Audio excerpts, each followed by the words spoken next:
Good morning, Broncos country. I'm Phil Milani alongside Steve Atwater, still in our new space over here at the Pat Bowlen Field House.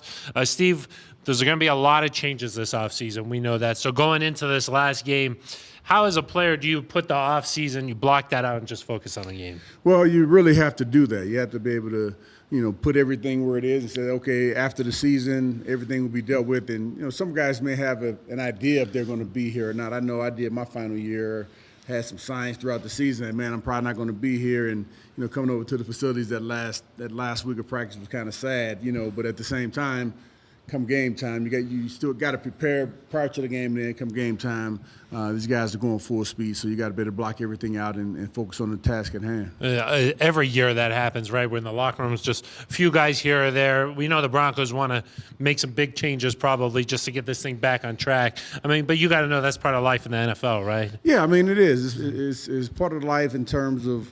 It's not a fun part necessarily, and some people I've heard say that they're getting good tape out there. So in my mind, they're saying, "Hey, we're putting tape out there for other teams to see, just in case something happens here."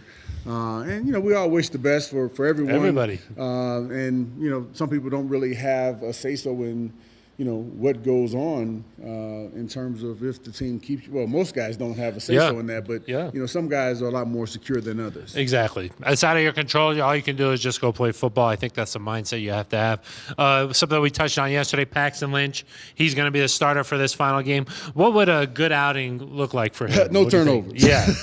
I would say no turnovers. Anything over 200 yards passing is fine, and we like to see him, of course, if he gets into some trouble, be able to get out of trouble using his legs. That's one of his strengths. So I think everyone would love to see that in addition to no turnovers. No turnovers. At least there's some exciting part about this final game. Hey, let's just see what Paxton Lynch can do out there in the regular season finale. All right, that's going to do it for us. For Steve Atwater, I'm Phil Milani. This has been Good Morning Broncos 2.